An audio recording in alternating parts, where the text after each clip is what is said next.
नमस्कार दोस्तों। आज हम भारत के प्रमुख आंदोलन एवं प्रमुख घटनाओं के ऊपर कुछ महत्वपूर्ण प्रश्न करेंगे। यह टॉपिक एसएससी का सबसे फेवरेट टॉपिक है, इसलिए इस वीडियो को पूरी ज़रूर देखकर जाना, क्योंकि इस टॉपिक से हर परीक्षा में 3 से 5 नंबर के प्रश्न ज़रूर आते हैं। तो हमारा पहला प्रश्न है, जलियांवाला बाग हत्याकांड कब हुआ था? जलियांवाला बाग हत्याकांड अमृतसर में हुआ था और यह 13 अप्रैल 1919 को हुआ था। और यह जलियांवाला बाग हत्याकांड जनरल डायर ने करवाया था। General Dyer. मार्शल लॉ लागू करने के विपक्ष में कुछ लोग वहां पर जाकर इकट्ठा हुए थे, उन पर जनरल डायर ने गोलियां चलवा दी थी। यह घटना 13 अप्रैल 1919 को हुई थी। तो हमारा सही उत्तर हो जाएगा ऑप्शन नंबर बी, 13 अप्रैल 1919। अगला प्रश्न है, चौरी चौरा घटना किस आंदोलन के से संबंधित है? चौरा चौरी घटना जब गोरखपुर जिले से संबंधित है।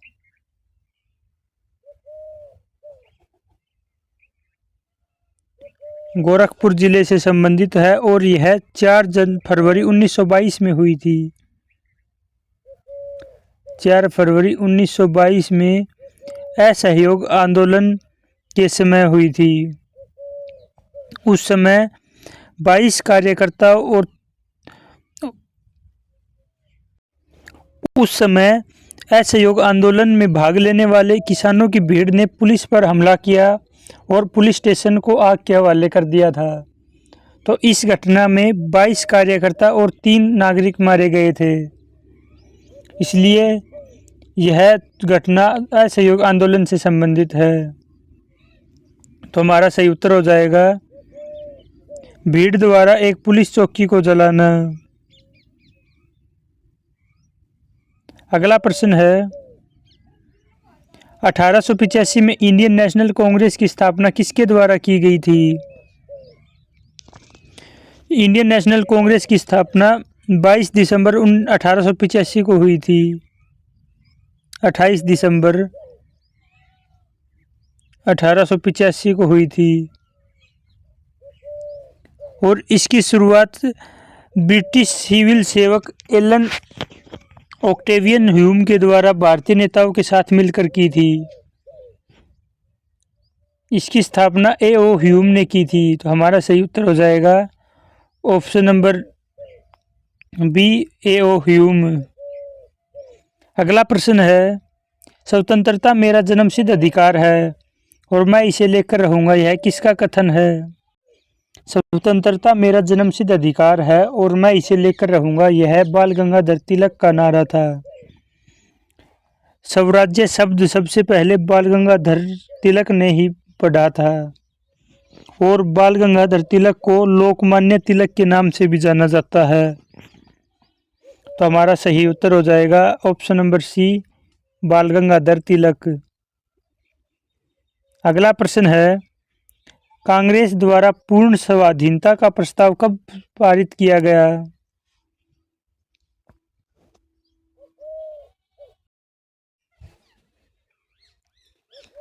इकतीस दिसंबर 1929 के लाहौर अधिवेशन में इस पूर्ण स्वाधीनता का प्रस्ताव पारित किया गया था और पूर्ण स्वाधीनता के लिए 26 जनवरी 1930 का दिन रखा गया था।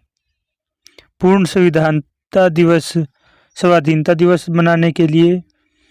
और इसके बाद जब भारत आज़ाद हुआ तो इसी दिन 26 जनवरी के दिन ही इसको यादगार बनाने के लिए भारत का संविधान लागू किया गया था। तो हमारा सही उत्तर हो जाएगा ऑप्शन नंबर ए, 31 दिसंबर 1929 को लाहौर अधिवेशन में। अगला प्रश्न है, महात्मा गांधी द्वारा दांडी समुद्री तट पर नमक का कानून उल्लंघन कब किया गया था? महात्मा गांधी 12 मार्च 1930 को अहमदाबाद के साबरमती स्थित अपने आश्रम से 78 अनुयायियों के साथ दांडी मार्च शुरू की थी और यह 241 मील की वो थी, दांडी मार्च थी इनकी, और यह 24 दिन में जाकर पूरी हुई थी। तो ऐसी इस तरह उन्होंने 6 अप्रैल 1930 को नमक कानून तोड़ा था, साबरमती से दांडी पहुंचकर। तो हमारा सही उत्तर हो जाएगा ऑप्शन नंबर बी, 6 अप्रैल 1930 को। उनकी यात्रा में कुल 24 दिन लगे थे और 241 मील की यात्रा की थी साबरमती से दांडी तक। अगला प्रश्न है, गांधी जी द्वारा सविनय अवज्ञा आंदोलन के लिए क्या कार्यक्रम निर्धारित किया था?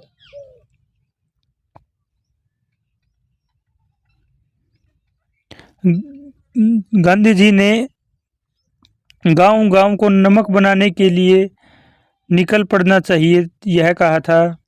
हर लोगों को, बहनों को शराब, अफीम में विदेशी वस्तुओं की दुकानों पर धरना देना चाहिए। हिंदुओं को अस्पृश्यता त्याग देनी चाहिए। ये सभी कार्यक्रम गांधी जी ने बताए थे। हमारा सही उत्तर हो जाएगा ऑप्शन नंबर डी, उपयुक्त सभी कार्यक्रम। हमारा अगला प्रश्न है, लंदन में ब्रिटिश सम्राट द्वारा प्रथम गोलमेज सम्मेलन का उद्घाटन कब किया गया? प्रथम गोलमेज सम्मेलन 12 नवंबर 1930 को हुआ। हमारा सही उत्तर हो जाएगा ऑप्शन नंबर बी, 1930, और यह लंदन के रॉयल गैलरी हाउस में आयोजित किया गया था। Royal gallery house.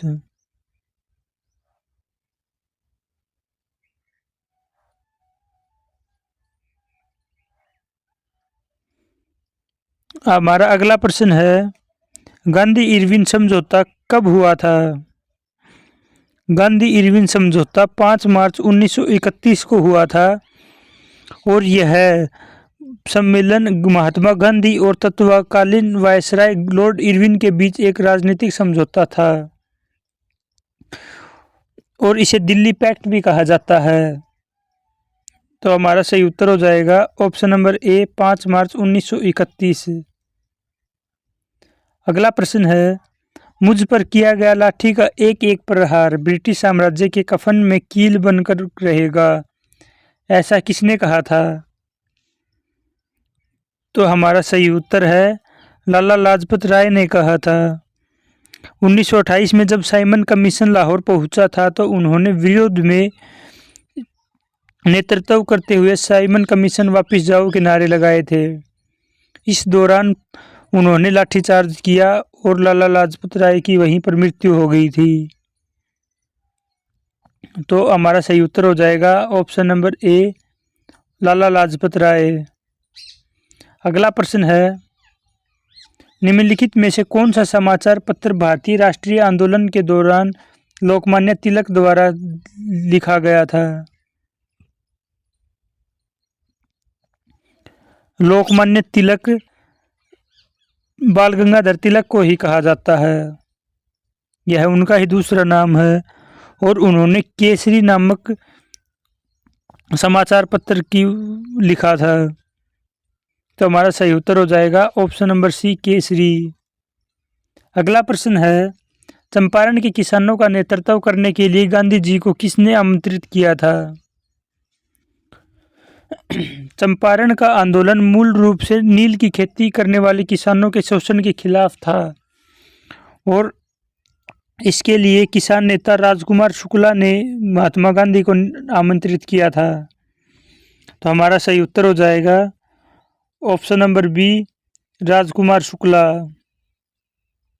अगला प्रश्न है, 1913 में पटना में अनुशील समिति की एक शाखा की स्थापना किसके द्वारा की गई थी?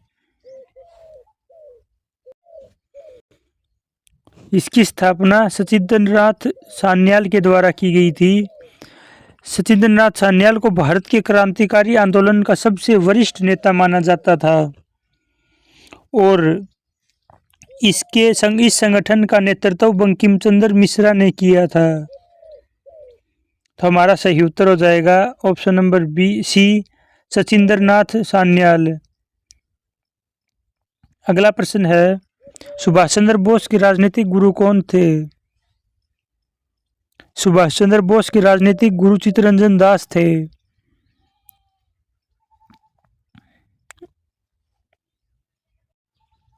सुभाष चंद्र बोस ने फॉरवर्ड ब्लॉक और किसान सभा की स्थापना की थी और उन्होंने ही महात्मा गांधी को राष्ट्रपिता का नाम दिया था।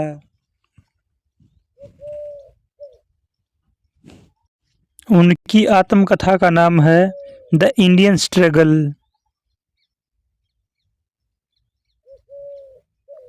The Indian struggle.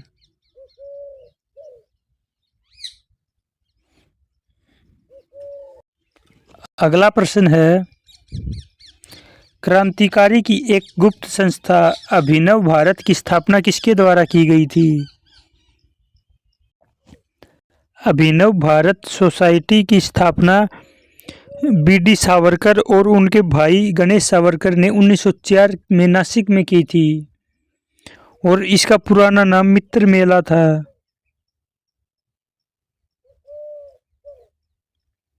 मित्र मेला था और इस मित्र मेला की स्थापना 1899 में हुई थी और अभिनव भारत की स्थापना 1904 में बीडी सावरकर और उनके भाई गणेश सावरकर ने की थी। तो हमारा सही उत्तर हो जाएगा option number B, B D Savarkar. अगला प्रश्न है, दिसंबर 1912 दिल्ली में वायसराय लॉर्ड हॉर्डिंग पर बम हमले के पीछे किसका दिमाग था?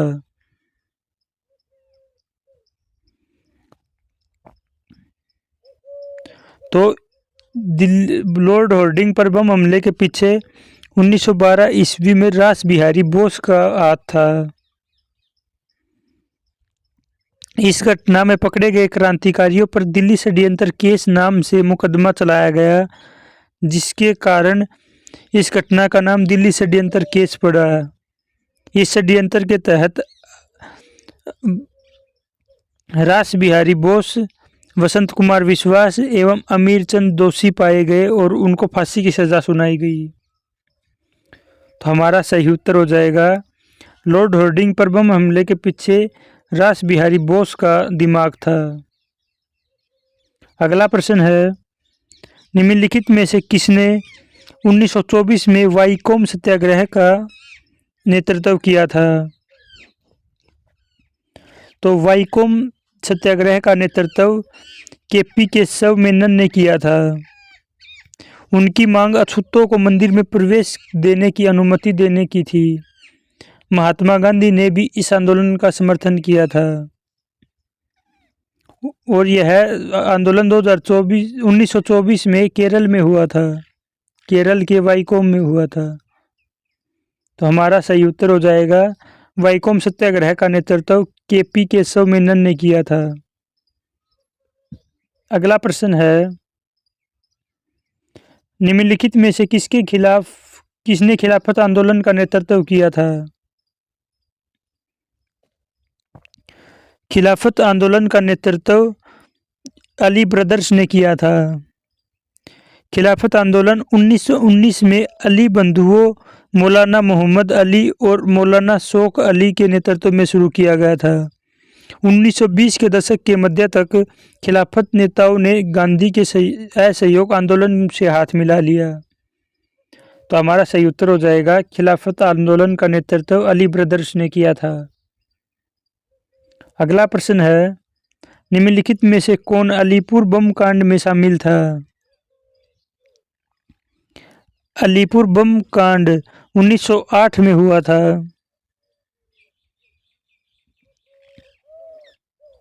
और अरविंदो घोष अलीपुर बम कांड में शामिल थे। तो हमारा सही उत्तर हो जाएगा option number B, Aurobindo Ghosh Alipur bomb कांड में शामिल थे। अगला प्रश्न है, राम प्रसाद बिस्मिल किससे जुड़े हुए थे? राम प्रसाद बिस्मिल काकोरी ट्रेन षड्यंत्र से संबंधित थे, जुड़े हुए थे। यह एक राजनीतिक डकैती थी और यह घटना छोटे से शहर काकोरी में हुई थी। तो हमारा सही उत्तर हो जाएगा option number D, Ramprasad Bismil Kakori train षड्यंत्र से जुड़े हुए थे।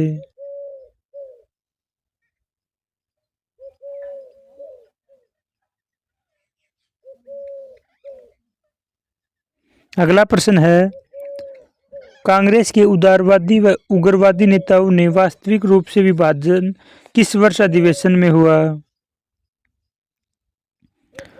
1907 के सूरत अधिवेशन में। 1907 के सूरत अधिवेशन में गरम दल और नरम दल नामक दो दलों में बट गई थी और 1907 के अधिवेशन की अध्यक्षता रास बिहारी बोस ने की थी।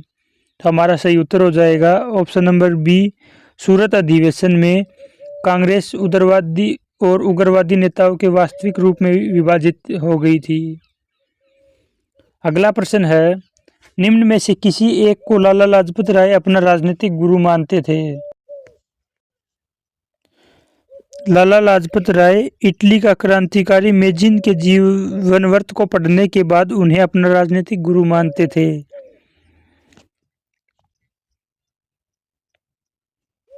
मैगजीनी की उत्कृष्ट रचना द ड्यूटीज ऑफ मैन का उर्दू में अनुवाद भी लाला लाजपत राय ने ही किया था। तो हमारा सही उत्तर हो जाएगा ऑप्शन नंबर बी, मैगजीनी। अगला प्रश्न है, भगत सिंह, सुखदेव और राजगुरु को किस केस में फांसी की सजा सुनाई गई थी?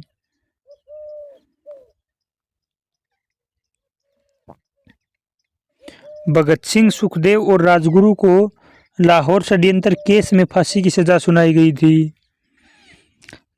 जबकि बटुकेश्वर दत्त को काला पानी की सजा देकर सेल्युलर जेल अंडमान निकोबार द्वीप पर भेज दिया गया था। तो हमारा सही उत्तर हो जाएगा भगत सिंह, सुखदेव और राजगुरु को लाहौर षड्यंत्र केस के दोषी के रूप में फांसी की सजा सुनाई गई थी। अगला प्रश्न है, हिंदुस्तान रिपब्लिकेशन एसोसिएशन की स्थापना किस वर्ष हुई थी?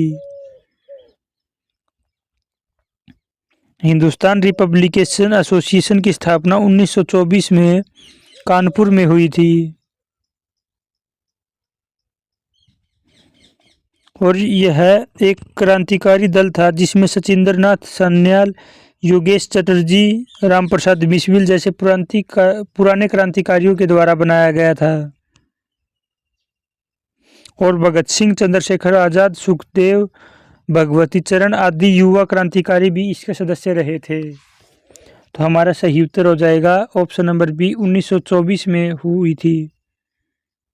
अगला प्रश्न है, मुजफ्फरपुर में किंग्सफोर्ड के हत्या का प्रयास कब किया गया था? 30 अप्रैल 1908 को। 30 अप्रैल 1908 को मुजफ्फरपुर में खुदीराम बोस और प्रफुल्ल चौकी ने किंग्सफोर्ड की बग्गी में बम फेंका था।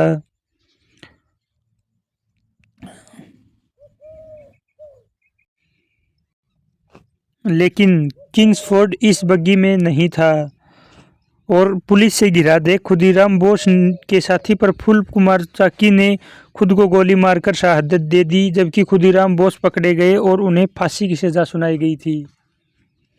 तो हमारा सही उत्तर हो जाएगा ऑप्शन नंबर ए, 1908 में बम फेंका था। अगला प्रश्न है, युगांतर पार्टी का नेतृत्व किसने किया था?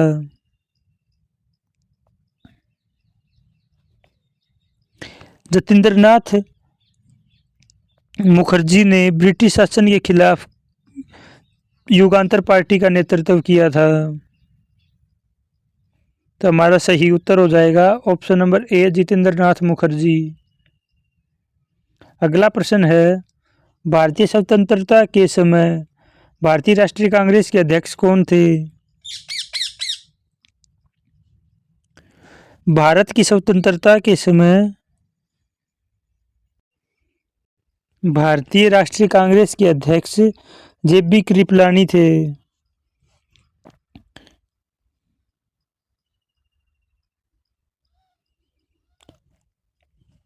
तो हमारा सही उत्तर हो जाएगा ऑप्शन नंबर सी, जेबी कृपलानी।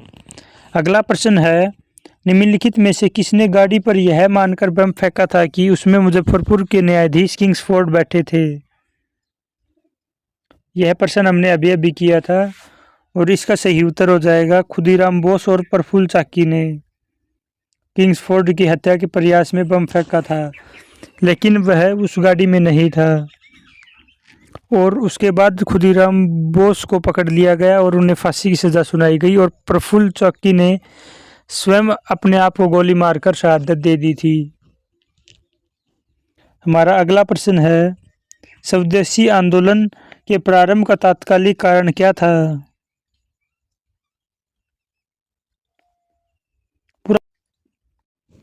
स्वदेशी आंदोलन के शुरू होने का तात्कालिक कारण 1905 में लॉर्ड कर्जन द्वारा किया गया बंगाल विभाजन था और यह एक व्यापक आंदोलन था जो 6 साल तक चला था। तो हमारा सही उत्तर हो जाएगा option number A, Lord Curzon द्वारा किया गया बंगाल विभाजन। अगला प्रश्न है, चटगांव में पुलिस शस्त्रागार पर हमले का प्रमुख कौन था?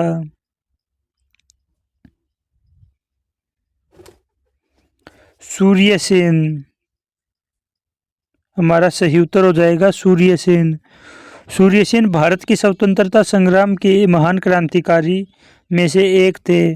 उन्होंने इंडियन रिपब्लिकन पार्टी की स्थापना की और चटगांव के पुलिस शस्त्रागार पर हमले का सफल नेतृत्व किया।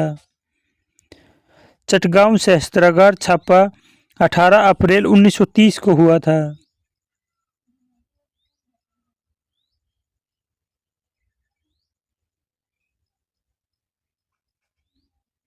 हमारा अगला प्रश्न है, गदर पार्टी की स्थापना किस जगह पर हुई थी?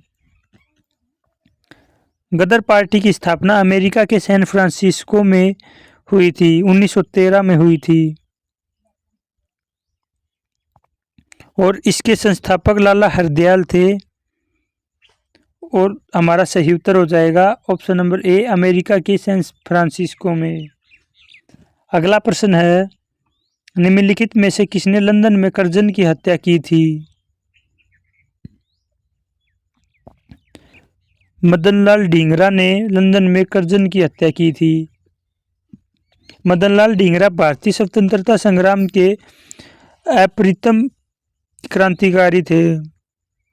उन्होंने 1909 में विलियम कर्जन वाइली नामक एक ब्रिटिश अधिकारी की गोली मारकर हत्या कर दी थी। तो हमारा सही उत्तर हो जाएगा option number A, Madanlal Dhingra. अगला प्रश्न है, स्वराज पार्टी की स्थापना किसने की थी? स्वराज पार्टी की स्थापना चित्तरंजन दास तथा मोतीलाल नेहरू ने की थी। स्वराज पार्टी पराधीन भारत के स्वतंत्रता संग्राम के समय बना एक राजनीतिक दल था और इसकी स्थापना 1 जनवरी 1923 को हुई थी। तो हमारा सही उत्तर हो जाएगा option number C, Motilal Nehru और चित्तरंजन दास ने की थी। अगला प्रश्न है, खिलाफत आंदोलन कब चलाया गया था? खिलाफत आंदोलन मार्च 2, 1919 से 1924 तक चला था। खिलाफत आंदोलन का मुख्य उद्देश्य तुर्की खलीफों के पद को पुनः स्थापित करना तथा वहां के धार्मिक क्षेत्रों में प्रतिबंधों को हटाना था। तो हमारा सही उत्तर हो जाएगा ऑप्शन नंबर सी, मार्च 1919 में हुआ था। अगला प्रश्न है, भगत सिंह और बीके दत्त ने निम्नलिखित में से किस विधायक या एक्ट के विरोध में 8 अप्रैल 1929 को केंद्रीय विधानसभा में बम फेंका था?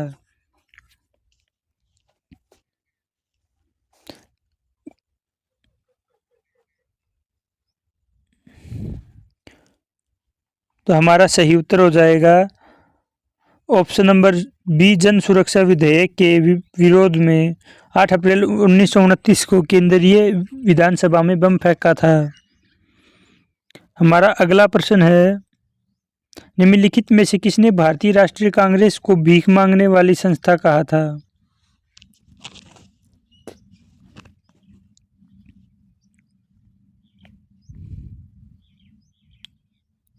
बाल गंगाधर तिलक ने भारतीय राष्ट्रीय कांग्रेस को भीख मांगने वाली संस्था कहा था। उग्र विचारधारा वाले नेताओं ने भारतीय राष्ट्रीय कांग्रेस के बारे में नकारात्मक टिप्पणियां की थी। बाल गंगाधर तिलक ने भारतीय राष्ट्रीय कांग्रेस को बेगिंग इंस्टीट्यूट की संज्ञा दी थी। तो हमारा सही उत्तर हो जाएगा ऑप्शन नंबर ए, बाल गंगाधर तिलक। अगला प्रश्न है, बाल गंगाधर तिलक को फादर ऑफ अर्नेस्ट किसने कहा था? बाल गंगाधर तिलक को वैलेंटाइन सिरोल ने फादर ऑफ अर्नेस्ट कहा था। हिंदी में भारतीय अशांति के जनक की उपाधि दी गई थी। अगला प्रश्न है, साइमन कमीशन भारत कब आया था?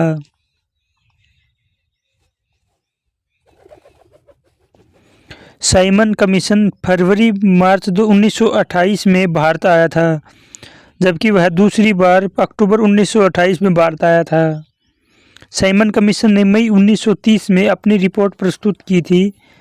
यह रिपोर्ट 27 मई 1930 को ब्रिटिश सरकार द्वारा प्रकाशित की गई थी। तो हमारा सही उत्तर हो जाएगा, साइमन कमीशन फरवरी 1928 में भारत आया था। अगला प्रश्न है, महात्मा गांधी ने किस घटना से खिन्न होकर असहयोग आंदोलन स्थगित कर दिया था?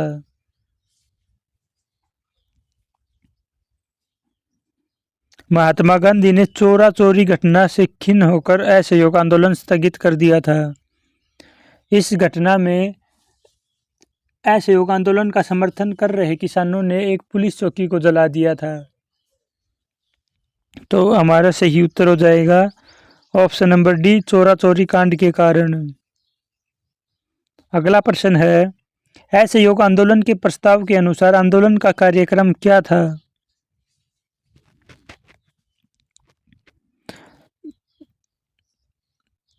हमारा सही उत्तर हो जाएगा ऑप्शन नंबर डी, उपयुक्त सभी कार्यक्रम। सरकारी अदालतों का बहिष्कार, विदेशी माल का बहिष्कार, सरकारी वेतनिक व अवैतनिक पदों की उपाधियों का त्याग। अगला प्रश्न है, रोल्ट एक्ट का उद्देश्य क्या था?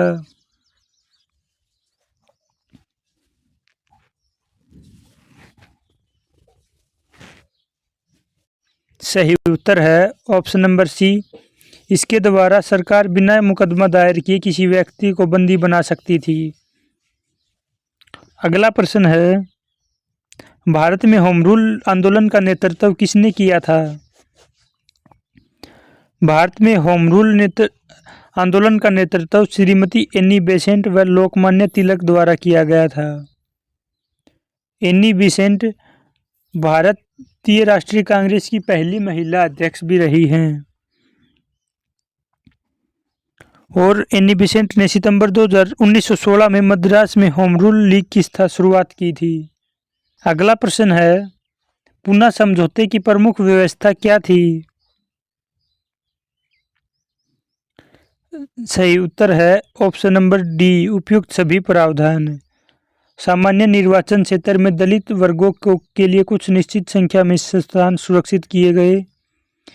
केंद्रीय व्यवस्थापिकता में भी सामान्य स्थान के लगभग 20% स्थान दलित वर्गों के लिए सुरक्षित रखे गए। दलित वर्गों को उनकी शैक्षणिक योग्यता के आधार पर स्थानीय संस्थानों में सार्वजनिक सेवाओं में उचित प्रतिनिधित्व प्रदान किया गया। अगला प्रश्न है, निम्नलिखित में से किसने 1938 में एक राष्ट्रीय योजना समिति का आयोजन किया था? तो इसका सही उत्तर हो जाएगा option number C, Netaji Subhash Chandra Bose ने किया था। भारत के लिए राष्ट्रीय योजना विकसित करने का पहला प्रयास 1938 में हुआ था। अगला प्रश्न है, बंगाल में क्रांतिकारी नेताओं द्वारा किस संस्था की स्थापना की गई थी? सही उत्तर है अनुशीलन समिति की। अनुशीलन समिति की स्थापना 24 मार्च 1902 को हुई थी। 24 मार्च 1902 को इसकी स्थापना हुई थी। कलकत्ता में एक बैरिस्टर प्राणनाथ मित्रा द्वारा की गई थी। इसका नेतृत्व अरविंद घोष के छोटे भाई वीरेंद्र कुमार घोष ने किया था। हमारा सही उत्तर हो जाएगा ऑप्शन नंबर ए, अनुशीलन समिति की स्थापना की गई थी। आज की वीडियो कैसी लगी कमेंट बॉक्स में ज़रूर बताना। धन्यवाद।